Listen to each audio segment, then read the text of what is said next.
cimiento se ha dado a la fe de Dios en su eterna palabra de amor. Con el propósito de compartir con usted todo el consejo de Dios, le presentamos A través de la Biblia, un análisis de la Biblia, libro por libro, que nos ayudará al crecimiento de la vida espiritual.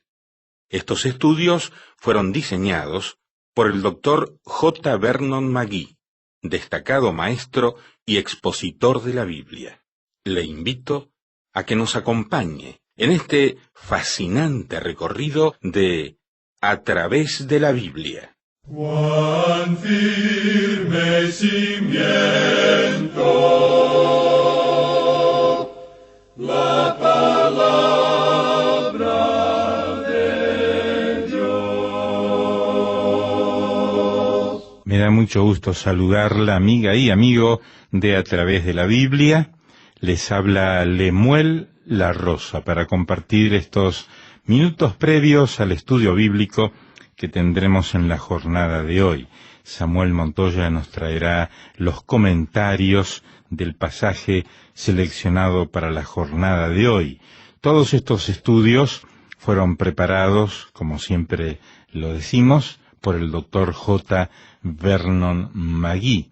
Por su respaldo siempre estamos profundamente agradecidos. Si desea recibir una copia sin costo para usted de las guías para el entendimiento de las Escrituras, pídala a la dirección que daremos al finalizar el programa de hoy o dirija su correo electrónico a la dirección electrónica general de este programa, atv@transmundial.org.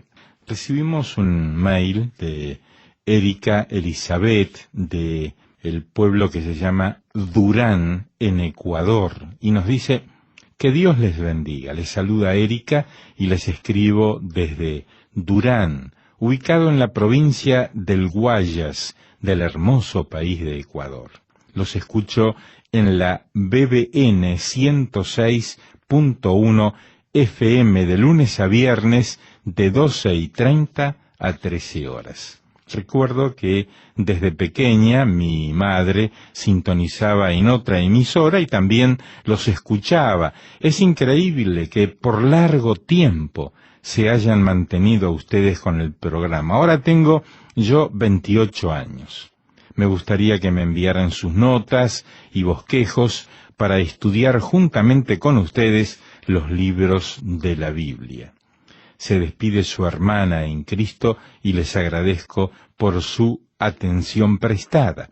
Que Dios los bendiga a ustedes y también que Dios bendiga a todas aquellas personas que han colaborado con sus ofrendas para que ustedes puedan dar gratuitamente estas herramientas importantes para el estudio de la palabra de Dios. Saluda Erika Elizabeth de Ecuador. Muchas gracias por esta linda correspondencia que nos ha enviado desde, como dice Erika, ese bello país del Ecuador. Ahora nos vamos a Venezuela. Nos escribe Zoila Sánchez de Valencia y dice: quiero agradecer a todo el equipo por tan maravillosa obra. Sigo en sintonía de la programación diaria. Es mi primer alimento cada mañana. Déjeme decirle que estoy congregándome en una iglesia de mi ciudad, en Valencia. Luego de haber descubierto la emisora, muchas cosas han cambiado para bien en mi vida. Y doy gracias a Dios por ello. Sé que son muchas las personas que les escriben, pero siempre espero que el hermano Lemuel La Rosa lea uno de mis mails para que sirva de testimonio a otras personas que no se atreven a dar el primer paso. Mil bendiciones a ustedes en el Señor para que sigan predicando el Evangelio. Atentamente, Zoila Rosa Sánchez. Nota: les escucho en el 800 AM de Bonaire, Antillas Holandesas, a las 6 de la mañana, hora de Venezuela. Muchas gracias, Soy la Rosa, por escribirnos, por enviarnos sus comentarios, y damos gracias a Dios por su vida y por el apasionamiento que tiene por este programa.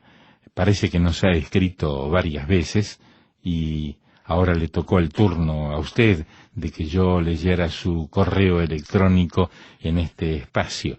Así que cumplo con esa parte y que sea de bendición esa lectura para quienes allí en Valencia, en Venezuela, escuchan también este programa, para todos los venezolanos que aprovechan a estudiar la Biblia. El estudio de la palabra de Dios ennoblece el alma, trae paz al espíritu y bendice a la nación donde la palabra de Dios es puesta en el lugar que se merece, en el primer lugar de la vida cristiana. Dios la bendiga.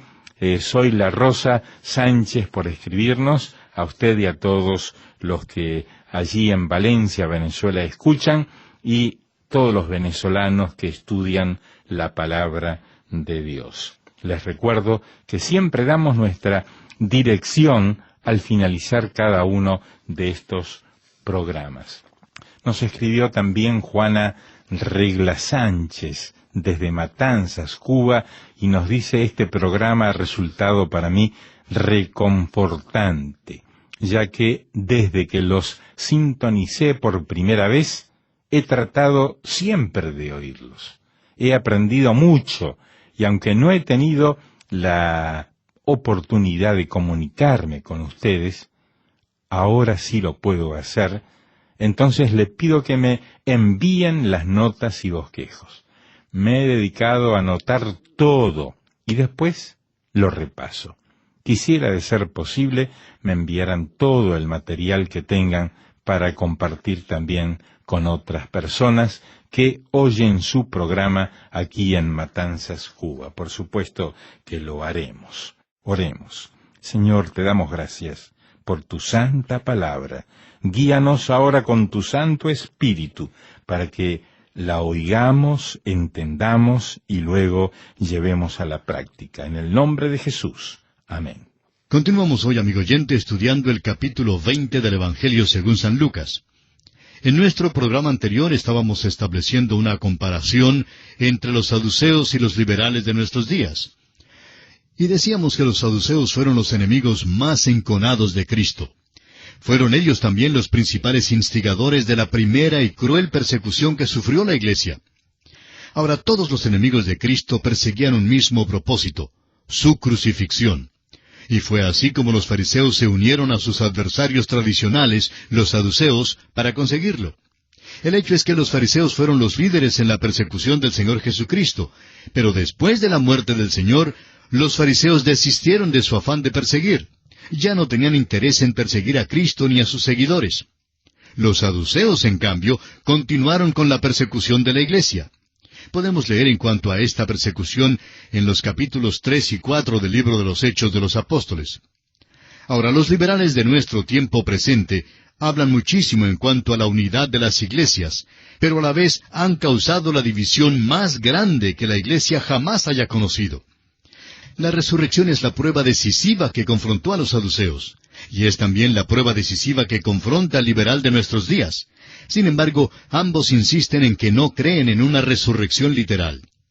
Es interesante notar que no hay ningún relato en las Escrituras de algún saduceo que haya llegado a Cristo Jesús para recibir la salvación.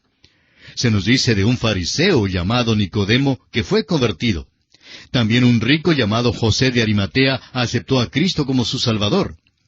En el libro de los Hechos, capítulo 6, versículo 7, leemos: «Y crecía la palabra del Señor, y el número de los discípulos se multiplicaba grandemente en Jerusalén.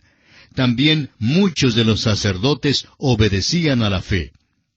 Muchos de los sacerdotes llegaron a ser creyentes, pero no hay constancia alguna de algún saduceo que hubiera llegado a ser cristiano. Hay personas hoy en día que creen que los predicadores liberales se volverán a Dios, que serán salvos. Bueno, no creemos que esto sea verdad. No es que seamos pesimistas, sino que lo que ocurre es que se apartan más y más de la verdad, y ellos son los que instigaron esa frase popular, Dios está muerto. Dios no está muerto, amigo oyente, está muy vivo. Cada ministro joven pronto descubre que la predicación de la cruz es ofensiva y que nunca será un tema muy popular. Nunca van a elegirlo como el ciudadano más sobresaliente del pueblo. Nunca se encontrará en una gran posición política, ni saldrá con frecuencia en la pantalla de la televisión. La tentación sutil es abandonar el Evangelio del Señor Jesucristo para tratar de llegar a ser un predicador popular. Judas traicionó al Señor. Pedro, por su parte, le negó, pero le amó y volvió a él. Ahora, cuando un hombre traiciona a Cristo para ganar popularidad, rara vez, amigo oyente, rara vez, vuelve al Señor. El profeta Jeremías nos dice en el capítulo 13 de su profecía, versículo 23, ¿mudará el etíope su piel y el leopardo sus manchas? ¿Mudará el etíope su piel y el leopardo sus manchas? La próxima vez que un optimista le diga que los liberales se están volviendo a Cristo, olvídese de eso, amigo oyente. Los saduceos son los enemigos peores que el Evangelio de Cristo jamás haya tenido, sean del primer siglo o del siglo XXI. Volviendo ahora a este relato aquí en el capítulo 20 del Evangelio según San Lucas, vemos que el Señor concluye este período de preguntas y respuestas haciéndoles Él mismo una pregunta a los escribas. Leamos los versículos 39 hasta el 47 de este capítulo 20.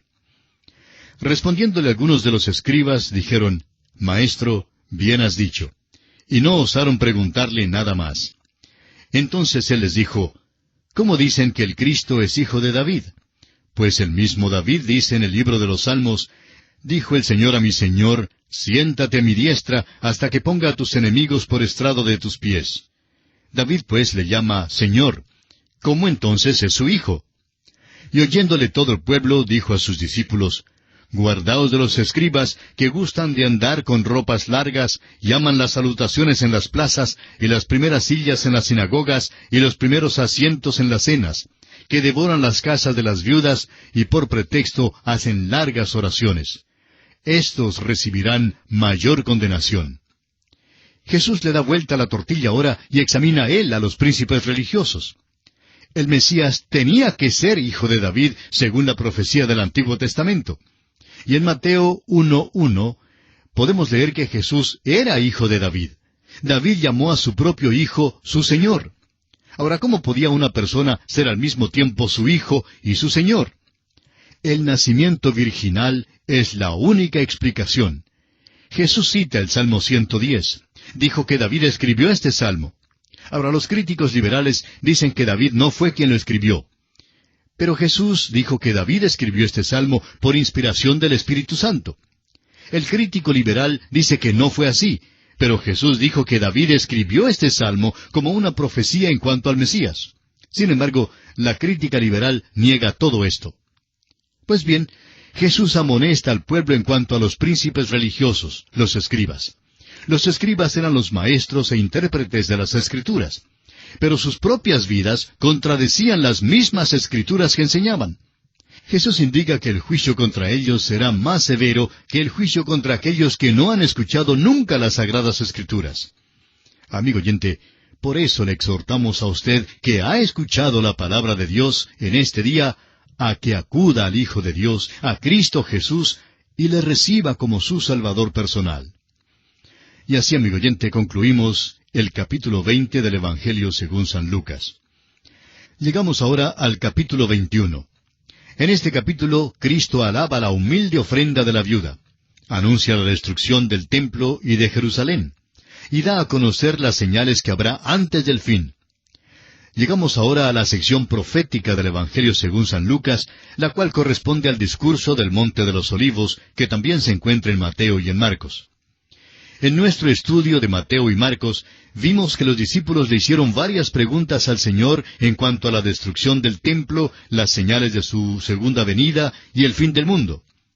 El doctor Lucas contesta solamente la primera pregunta que le hicieron, la pregunta sobre la destrucción del templo. La clave de su respuesta la encontramos en el versículo 20 de Lucas 21, que dice, Pero cuando viereis a Jerusalén rodeada de ejércitos, sabed entonces que su destrucción ha llegado. Con esto vemos que Lucas trata uno de los aspectos más prácticos en su versión de este discurso, y no hay misterio ni especulación en cuanto a su significado, porque el relato de Lucas ya no es profecía, sino historia. Pues esta profecía fue cumplida aproximadamente 40 años más tarde, cuando Tito el romano sitió y destruyó a Jerusalén en el año 70 después de Cristo. Entrando ahora en el estudio del capítulo 21, tenemos el caso en que Jesús observa cómo ofrendan las gentes y alaba a la pequeña ofrenda que da la viuda. Este relato lo encontramos en los primeros 4 versículos de este capítulo 21 de Lucas, así es que vamos a leerlos. Levantando los ojos, vio a los ricos que echaban sus ofrendas en el arca de las ofrendas. Vio también a una viuda muy pobre que echaba allí 2 blancas, y dijo, en verdad os digo que esta viuda pobre echó más que todos, porque todos aquellos echaron para las ofrendas de Dios de lo que les sobra, mas ésta de su pobreza echó todo el sustento que tenía. Comparada con la riqueza de aquel templo, y por cierto que era un templo muy rico, la ofrenda de aquella viuda no valía mucho. Sus 2 moneditas de cobre no podrían ayudar mucho en el mantenimiento del templo. Sin embargo, nuestro Señor expresa un punto de vista muy diferente en cuanto al valor de las ofrendas. No las aprecia según lo que se da, sino lo que el dador guarda para sí mismo. No estamos viviendo bajo el sistema de los diezmos, porque ese sistema indicaba solo lo mínimo que se debía dar. El dar el diezmo o la 10ª parte es solo devolverle a Dios lo que ya es de Él. Son muchos, pues, los que deben estar dando al Señor mucho más que el diezmo, debido a la manera en que Dios les ha bendecido, de acuerdo a la manera en que Él les ha prosperado. Un hombre dijo una vez, si yo diera solamente un 10 de mis bienes al Señor, me sentiría como si yo le estuviera robando. Dios, amigo oyente, mira el sacrificio del donador. Por lo general, es el que no puede dar mucho, el que hace un sacrificio genuino. Al valorizar su ofrenda, lo que Dios toma en cuenta es lo que usted guarda para sí mismo. Las 2 blancas que la viuda dio no valían nada comparadas con la riqueza del templo y con las ofrendas de los ricos. Según las normas terrenales, el valor de su ofrenda fue de muy poca importancia. La pobre viuda dio una contribución sacrificial a una religión corrupta, pero ella no sabía nada de eso. Ella estaba dando al Señor y su corazón acompañó su ofrenda. Nuestro Señor dijo que esta viuda había dado más que todos los demás, más que los que habían dado ofrendas bastante grandes. Como ya dijimos, Dios aprecia una ofrenda según lo que un hombre guarda para sí mismo y no según la cantidad que da. Esta viuda lo había dado todo. Su amor y devoción estaban incluidos en su ofrenda. ¡Qué contraste entre esta pobre viuda y los escribas que hacían largas oraciones y devoraban las casas de las viudas! Su religión era una mera apariencia, mientras que la religión de esta viuda era su misma alma. Debiéramos preguntarnos si es que todavía se para Jesús para observar lo que dan las personas. Si es que todavía se para allí, sus ojos son como llamas de fuego que escudriñan los motivos del corazón. Todavía toma las 2 humildes moneditas de cobre de la viuda y las transforma en el oro del cielo. Llegamos ahora a la porción del discurso sobre el Monte de los Olivos, en que Jesucristo contesta la pregunta de sus discípulos, ¿cuándo será esto? Es decir, la destrucción de Jerusalén y el templo. Leamos los versículos 5 y 6 de este capítulo 21 del Evangelio según San Lucas. Y espero que todavía tenga usted su Biblia abierta en este Evangelio para continuar la lectura aquí en el capítulo 21, versículos 5 y 6. Y a unos que hablaban de que el templo estaba adornado de hermosas piedras y ofrendas votivas, dijo, en cuanto a estas cosas que veis, días vendrán en que no quedará piedra sobre piedra que no sea destruida. Cuando el Señor mencionó que la viuda había dado más que todos los ricos, el pueblo señaló al templo e hizo mención especial de las riquezas que contenía. No entendían que el Señor no apreciaba la ofrenda según la cantidad dada, sino según el sacrificio que hacía la persona cuando daba. Entonces, nuestro Señor va del tema del valor de las ofrendas al tema de la destrucción del templo y de toda Jerusalén. Continuemos leyendo los versículos 7 y 8 de San Lucas capítulo 21. Y le preguntaron diciendo, Maestro, ¿cuándo será esto? ¿Y qué señal habrá cuando estas cosas estén para suceder? Él entonces dijo, mirad que no seáis engañados, porque vendrán muchos en mi nombre diciendo, yo soy el Cristo, y el tiempo está cerca, mas no vayáis en pos de ellos. Mientras que en los otros dos evangelios ya estudiados, es decir, Mateo y Marcos, el mayor énfasis es sobre el fin del mundo y la segunda venida de Cristo, Lucas hace mayor énfasis sobre los eventos inmediatos, la destrucción del templo y de Jerusalén. Pero aquí tenemos también algunas referencias al fin del mundo. Una de las características de aquel tiempo sería la aparición de los que alegarán ser el Cristo. Y los falsos cristos son un carácter distintivo de la edad en que vivimos hoy en día. Claro es que esto ha sido verdad desde que Cristo estuvo aquí en la tierra. Hay muchos hoy en día que alegan tener un poder sobrenatural. En realidad se están poniendo en el lugar de Cristo, pues llaman la atención a sí mismos más que al Señor. Hablan en cuanto al Señor, pero en realidad lo que hacen es quitarle la gloria. Y esto está aumentando más y más al acercarnos al fin de esta edad. Prosigamos leyendo ahora los versículos 9 y 10 de este capítulo 21 de San Lucas. Y cuando oigáis de guerras y de sediciones, no os alarméis, porque es necesario que estas cosas acontezcan primero, pero el fin no será inmediatamente. Entonces les dijo, se levantarán nación contra nación y reino contra reino. Las guerras son otra característica de nuestra edad. Las guerras serán intensificadas al llegar al fin de la edad presente. El pacifismo está creciendo y ahora mismo los pacifistas están más ocupados que nunca antes. Sin embargo, la palabra de Dios nos dice en la primera carta del apóstol Pablo a los Tesalonicenses, capítulo 5, versículo 3, que cuando digan paz y seguridad, entonces vendrá sobre ellos destrucción repentina, como los dolores a la mujer encinta, y no escaparán. Parece que ahora ya nos encontramos en esa situación. Las guerras identifican el período entero hasta cuando el Señor vuelva. Continuemos ahora con el versículo 11 de Lucas capítulo 21. Y habrá grandes terremotos, y en diferentes lugares hambres y pestilencias, y habrá terror y grandes señales del cielo. Este versículo nos presenta la primera porción de la 70ª semana de Daniel, capítulo 9. Guerras, terremotos, hambres y otras dificultades serán intensificadas, pero principios de dolores son estos, como lo dice Marcos capítulo 13, versículo 8. Prosigamos ahora con los versículos 12 y 13 de este capítulo 21 de San Lucas. Pero antes de todas estas cosas, os echarán mano y os perseguirán, y os entregarán a las sinagogas y a las cárceles, y seréis llevados ante reyes y ante gobernadores por causa de mi nombre. Y esto os será ocasión para dar testimonio. Ahora aquí en estos versículos, el Señor está hablándole a la nación de Israel. Todas estas cosas se aplican específicamente a los judíos. Pero los cristianos también serán perseguidos.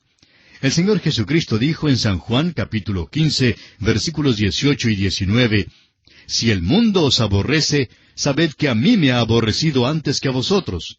Si fuerais del mundo, el mundo amaría lo suyo. Pero porque no sois del mundo, antes yo os elegí del mundo, por eso el mundo os aborrece. Si usted, amigo oyente, es un verdadero seguidor del Señor Jesucristo, no hay oportunidad de que usted salga primero en ninguna competencia de popularidad. Avancemos algo más ahora con los versículos 16 al 19 de este capítulo 21 de San Lucas. Mas seréis entregados aún por vuestros padres y hermanos y parientes y amigos, y matarán a algunos de vosotros, y seréis aborrecidos de todos por causa de mi nombre. Pero ni un cabello de vuestra cabeza perecerá.